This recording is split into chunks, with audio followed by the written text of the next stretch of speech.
Assalamualaikum warahmatullahi wabarakatuh.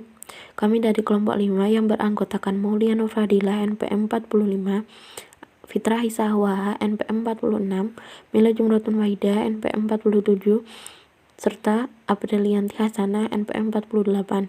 Kami di sini akan mempresentasikan materi mengenai pengauditan siklus investasi dan pendanaan. Yang pertama yaitu siklus investasi. Sifat siklus investasi. Siklus investasi sendiri merupakan suatu entitas yang berisi kegiatan-kegiatan yang berkaitan dengan kepemilikan surat berharga yang dikeluarkan oleh perusahaan lain. Surat berharga tersebut dapat berupa sertifikat deposito, saham biasa, saham preferen, obligasi pemerintah maupun obligasi perusahaan. Berikut merupakan skop siklus investasi dan pendanaan. Yang pertama yaitu fungsi bisnis utama. Fungsi bisnis utamanya yaitu dana modal didapatkan dari investor dan kreditor, dan dana modal digunakan untuk operasi atau diinvestasikan secara temporer sampai tahap operasi selesai. Yang kedua yaitu aktivitas.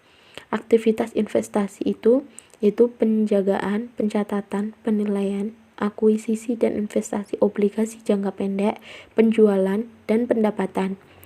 Aktivitas utang yaitu pencatatan, pembuatan dan pelunasan utang, dan bunga. Untuk aktivitas ekuitas yaitu pencatatan, pelepasan dan penarikan saham, dan dividen. Yang ketiga yaitu jurnal. Jurnal untuk investasi itu akuisisi investasi, penjualan investasi, pendapatan bunga, dan pendapatan dividen.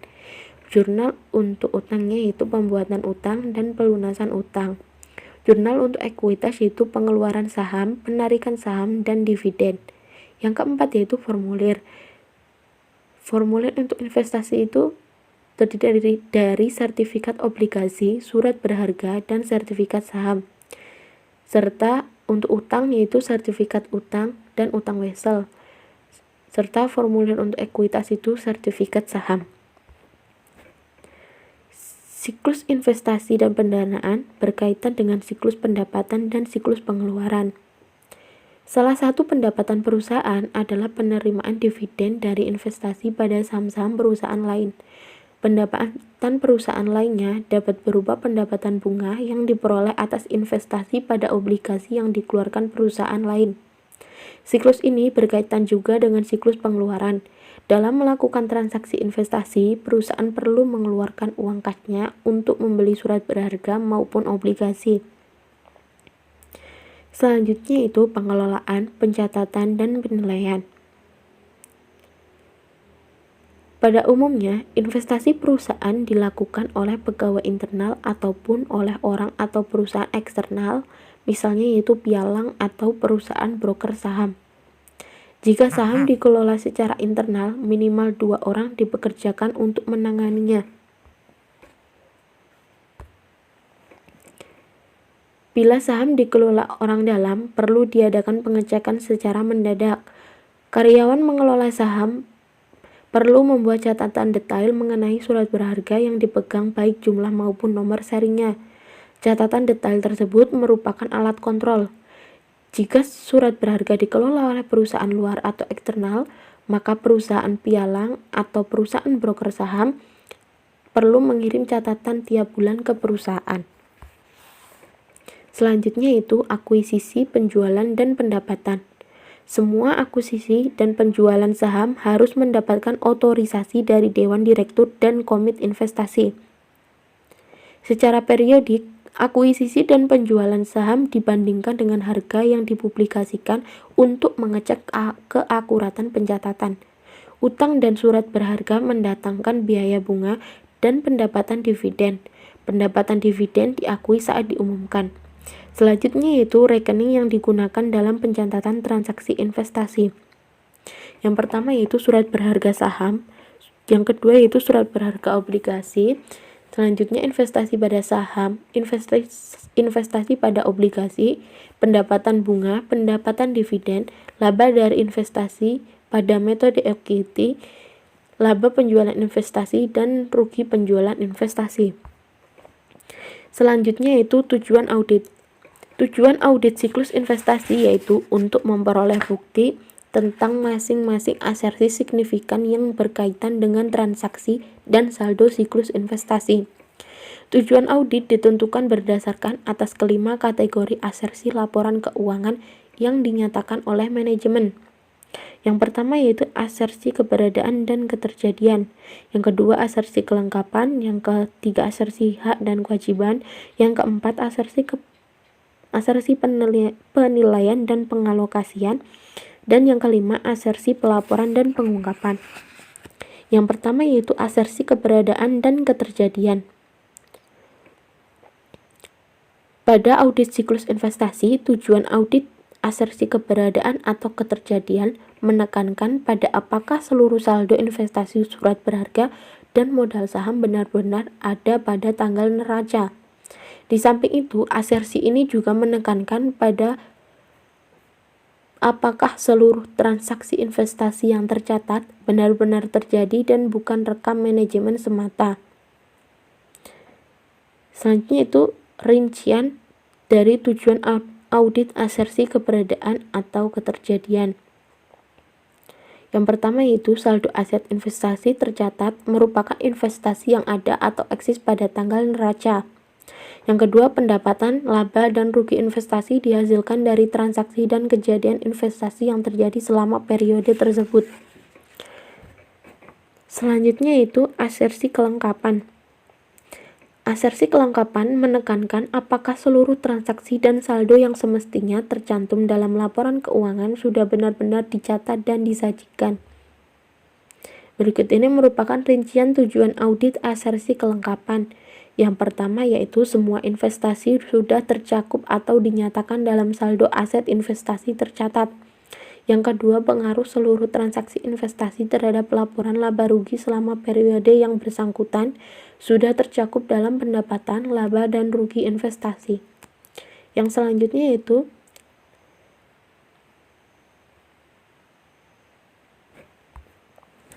asersi hak dan kewajiban. Auditor berkaitan dengan asersi ini berusaha memastikan apakah perusahaan mempunyai hak kepemilikan yang sah atas saldo modal saham dan investasi surat berharga. Tujuan audit asersi hak dan kewajiban menentukan apakah semua investasi yang tercatat adalah investasi yang dimiliki klien. Yang selanjutnya yaitu asersi penilaian dan pengalokasian. Pada asersi penilaian dan pengalokasian, auditor akan berusaha memperoleh bukti mengenai apakah saldo investasi surat berharga telah disajikan dalam laporan keuangan pada jumlah yang tepat. Auditor akan memastikan apakah saldo tersebut diperoleh melalui penilaian sesuai dengan prinsip akuntansi yang berterima umum. Berikut ini merupakan rincian tujuan audit asersi penilaian dan pengalokasian. Yang pertama, investasi harus dilaporkan dalam neraca pada nilai cost, equity, atau pasar yang paling tepat. Yang kedua, pendapatan, laba, atau rugi diinvestasikan dilaporkan pada jumlah yang tepat. Selanjutnya itu asersi pelaporan dan pengungkapan.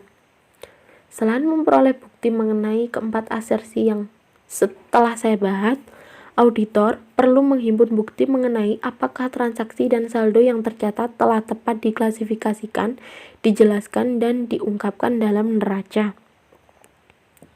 Berikut ini merupakan rincian dari tujuan audit asersi pelaporan dan pengungkapan. Yang pertama, saldo investasi tepat diidentifikasikan dan diklasifikasikan dalam laporan keuangan.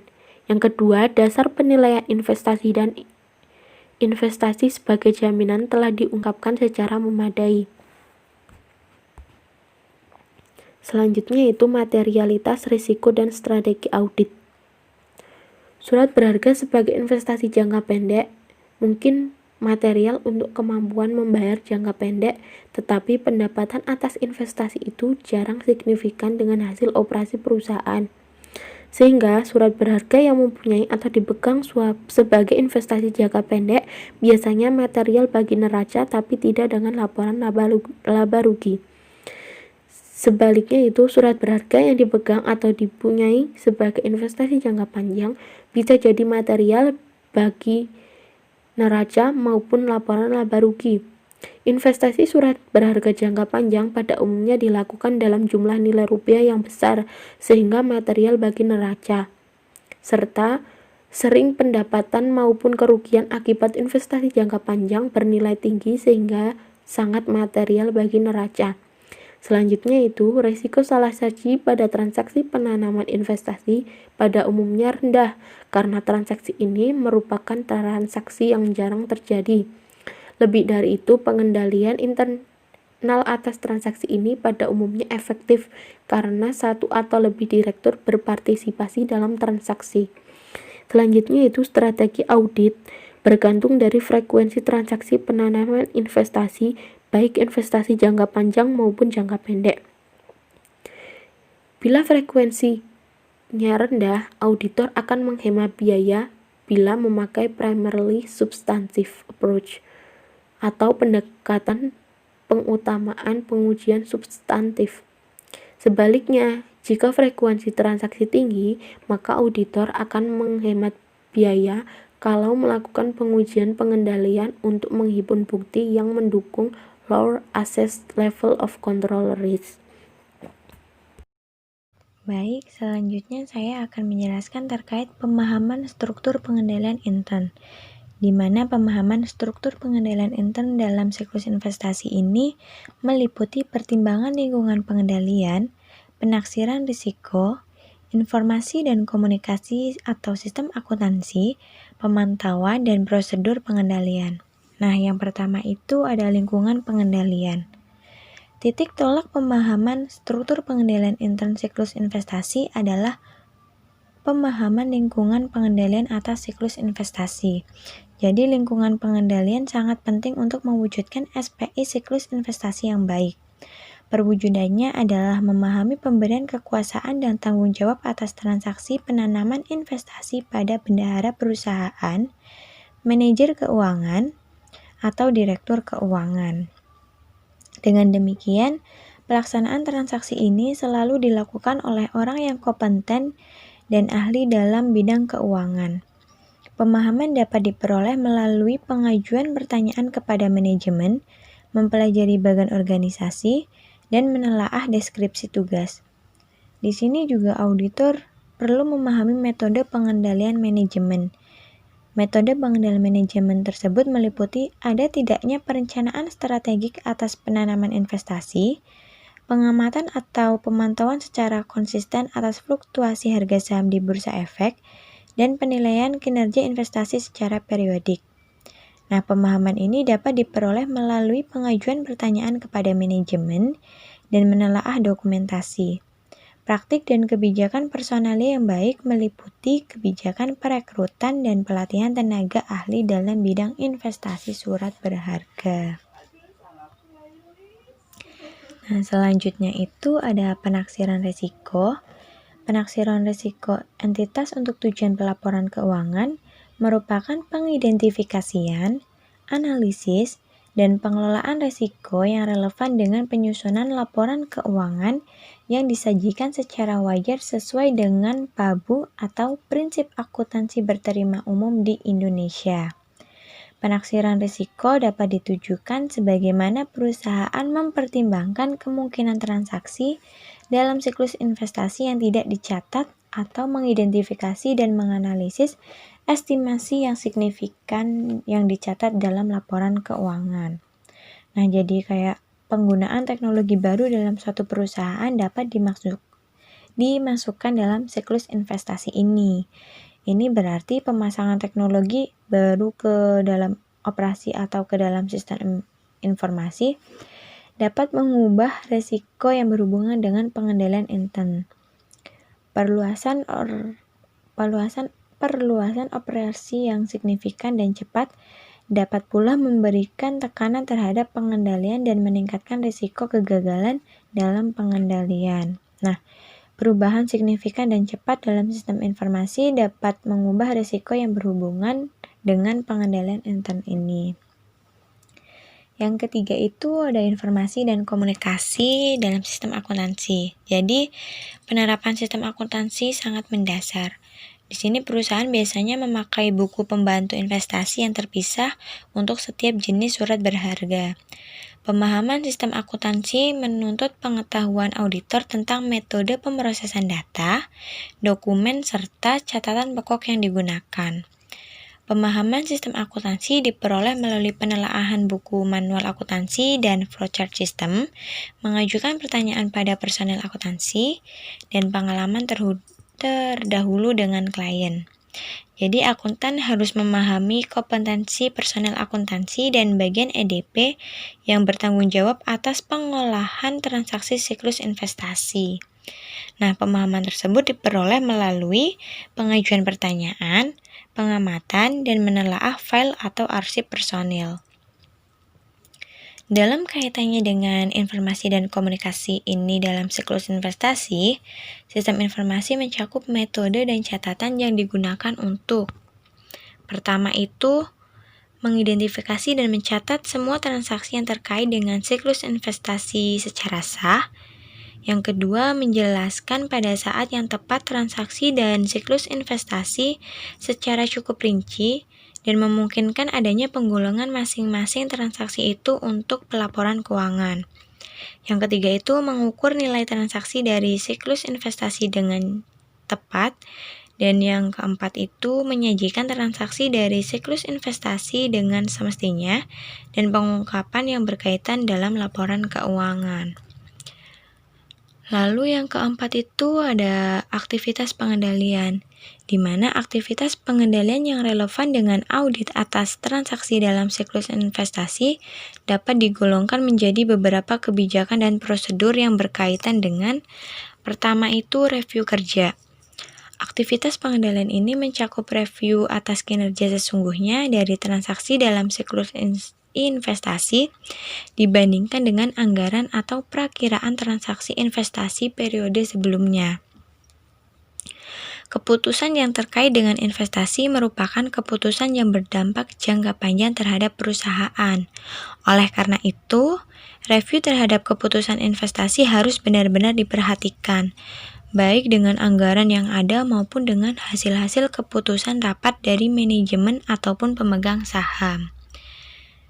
Yang kedua itu ada pengolahan informasi. Dua pengelompokan untuk aktivitas pengendalian jenis ini adalah pengendalian umum dan pengendalian aplikasi, di mana pengendalian umum ini terkait dengan pengendalian atas operasional dari transaksi dalam siklus investasi, pengembangan, dan pemeliharaan sistem aplikasi. Sedangkan pengendalian aplikasi berlaku untuk pengolahan aplikasi secara individual untuk masing-masing transaksi tersebut. Jadi pengendalian ini membantu menetapkan bahwa transaksi dalam siklus investasi adalah sah, diotorisasi dengan semestinya, dan diolah dengan lengkap dan akurat. Lalu yang ketiga itu ada pengendalian fisik. Nah, aktivitas ini mencakup keamanan fisik aktiva yang diperoleh seperti saham ataupun surat berharga, termasuk penjagaan memadai seperti fasilitas yang terlindungi dari akses yang tidak dikehendaki. Lalu yang keempat itu ada pemisahan tugas, di mana dalam pemisahan tugas ini terjadi pembebanan tanggung jawab ke orang yang berbeda untuk memberikan otorisasi transaksi dalam siklus investasi dan pendanaan. Pencatatan transaksi dalam siklus investasi menyelenggarakan penyimpanan aktiva yang diperoleh yang dimaksudkan untuk mengurangi kemungkinan atau kesempatan orang untuk berbuat curang. Nah, selanjutnya ada dokumen dan catatan yang dipakai dalam siklus investasi. Yang pertama itu ada sertifikat saham, yaitu dokumen yang merepresentasikan kepemilikan pemegang sertifikat tersebut atas sejumlah lembar saham perusahaan yang mengeluarkan saham tersebut. Jadi dokumen ini memberikan bukti mengenai asersi keberadaan atau keterjadian. Yang kedua itu ada sertifikat obligasi, yaitu dokumen yang menyatakan jumlah obligasi yang dimiliki pemegang obligasi. Yang ketiga itu ada bond indentur, yaitu dokumen kontrak yang menyatakan jangka waktu atau tanggal berapa jatuh temponya obligasi. Nah, selanjutnya itu ada broker advice, yaitu dokumen yang dikeluarkan oleh broker yang menyatakan harga pertukaran transaksi investasi. Nah, dokumen inilah yang dipakai sebagai dokumen sumber pencatatan transaksi investasi. Dokumen ini memberikan bukti mengenai asersi penilaian atau pengalokasian. Yang kelima itu ada buku jurnal. Jadi, setiap transaksi maupun kejadian yang mempengaruhi saldo investasi dan pendapatan atau rugi investasi harus dicatat dalam buku jurnal. Yang keenam itu ada buku pembantu investasi. Nah, dokumen ini perlu diselenggarakan terutama bagi perusahaan yang melakukan portofolio investasi. Dalam hal ini, perusahaan melakukan investasi pada beberapa surat berharga. Selanjutnya itu ada fungsi. Nah, di sini tuh fungsi-fungsi yang terkait dengan siklus investasi itu ada: pertama, pembelian surat berharga. Yang kedua ada penerimaan pendapatan periodik. Yang ketiga ada penjualan surat berharga. Yang keempat ada pencatatan transaksi. Yang kelima ada pengamanan atau penyimpanan surat berharga. Dan yang terakhir ada penjaga ketepatan buku pembantu investasi. Fungsi pembelian surat berharga dilakukan dalam jumlah nilai rupiah yang tidak kecil. Pembelian harus dilakukan sesuai dengan otorisasi manajemen atau bila perlu bisa membentuk komite investasi. Fungsi penerimaan pendapatan periodik. Pendapatan periodik investasi dapat berupa dividen maupun bunga. Kas yang diterima atas pendapatan periodik tersebut harus disetorkan sesegera mungkin setelah kas diterima. Fungsi penjualan surat berharga. Penjualan surat berharga ini dilakukan dalam jumlah besar sehingga perlu pengendalian dan pelaksanaan penjualan surat berharga yang harus memadai. Penjualan harus dilakukan sesuai dengan otorisasi manajemen. Di samping itu, kas yang diterima atas penjualan surat berharga tersebut harus disetorkan sesegera mungkin setelah kas diterima. Fungsi pencatatan transaksi. Seorang karyawan yang independen terhadap fungsi pemegang surat berharga harus menjaga catatan rinci atas transaksi surat berharga yang dimiliki perusahaan. Nah, catatan rinci tersebut dimaksudkan untuk mengendalikan surat berharga yang semestinya ada di pemegang surat berharga. Transaksi dan kejadian yang mempengaruhi saldo investasi harus dicatat pada jumlah, klasifikasi, dan periode akuntansi yang tepat. Fungsi pengamanan atau penyimpanan surat berharga. Surat berharga yang dimiliki perusahaan dapat dipegang dan disimpan oleh manajemen perusahaan klien yang dikelola oleh pihak ketiga seperti stockbroker firm, atau jika disimpan di perusahaan itu minimal 2 orang yang bertanggung jawab atas keberadaan surat berharga tersebut untuk mencegah penjualan tanpa otorisasi. Jadi surat berharga itu harus disimpan di tempat yang aman dan akses atas karyawan yang berwenang. Fungsi penjaga ketepatan buku pembantu investasi. Saldo investasi tercatat harus dibandingkan dengan surat berharga yang disimpan dalam perusahaan atau pihak ketiga. Pelaksanaan pembandingan harus dilaksanakan dalam interval waktu yang memadai. Selanjutnya yaitu penghimpunan dan pendokumentasian pemahaman. Penghimpunan pemahaman dapat dilakukan dengan cara mengajukan pertanyaan atau wawancara, menelaah dokumen, atau menelaah kembali pengalaman auditor pada audit periode sebelumnya dengan klien tersebut.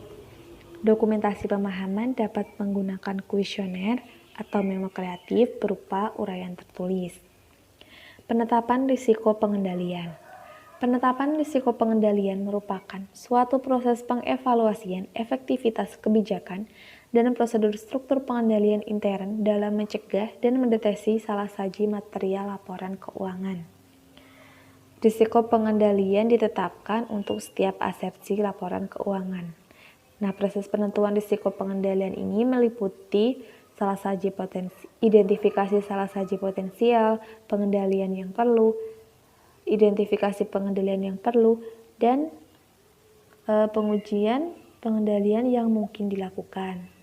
Dalam primarily substantive approach, pemahaman struktur pengendalian intern dipakai untuk perencanaan audit dan merancang pengujian substantif. Auditor menggunakan pemahaman yang diperoleh untuk mengidentifikasi salah saji potensial. Pengidentifikasian salah saji akan digunakan untuk merancang pengujian substantif. Selanjutnya yaitu pengujian substantif saldo investasi. Dalam merancang pengujian substantif, akuntan pertama kali harus menentukan tingkat risiko deteksi yang diterima untuk masing-masing asersi terkait signifikan. Tinggi rendah risiko deteksi tergantung besarnya risiko audit yang ditetapkan, risiko bawaan, dan risiko pengendalian. Risiko bawaan saldo investasi berkaitan dengan kerentanan surat berharga terhadap pencurian. Risiko bawaan berkaitan dengan kemungkinan kesalahan dalam mengklasifikasikan surat berharga dalam neraca. Risiko bawaan untuk asersi penilaian dan pengalokasian dipengaruhi oleh kompleksnya atau rumitnya metode penilaian. Selanjutnya yaitu pertimbangan program audit. Auditor dapat merancang program audit untuk mencapai tingkat risiko yang dapat diterima untuk masing-masing asersi. Bila tingkat deteksi yang dapat diterima rendah atau untuk suatu asersi maka lebih banyak prosedur pengujian substantif yang dilakukan dan auditor perlu mengintensifkan efektivitas prosedur pengujiannya. Auditor juga dapat memodifikasi penentuan waktu dan luas pengujian substantif tertentu.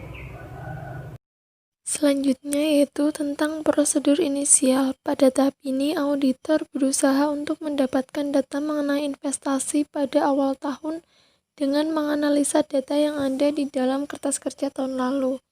Kemudian melakukan analisa untuk menentukan adanya aktivitas yang tidak biasa.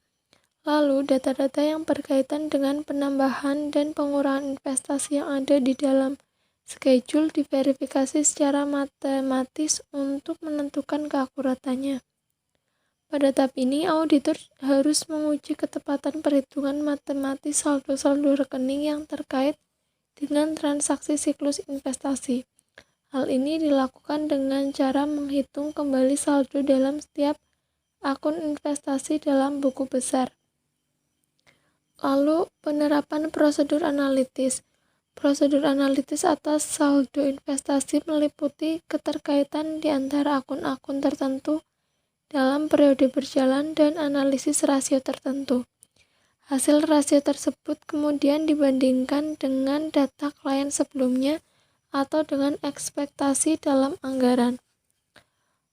Untuk menentukan prosedur analitis dapat menggunakan dua rasio. Yang pertama, tingkat return on investment investasi. Rasio ini diperoleh dengan menentukan jumlah pendapatan dari investasi kemudian dibagi dengan total nilai investasi.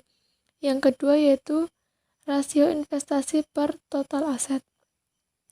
Apabila setelah dilakukan analisis ternyata ditemukan penyimpangan atau fluktuasi yang tidak masuk akal, maka auditor akan mengekstensifkan pengujian substantif saldo investasi. Selanjutnya yaitu mengenai pengujian detail saldo. Yang pertama yaitu vouching penjurnalan dalam akun investasi. Berbagai penjurnalan rekening dapat dilakukan klien. Klien dapat melakukan penjurnalan atas investasi atau pembelian surat berharga.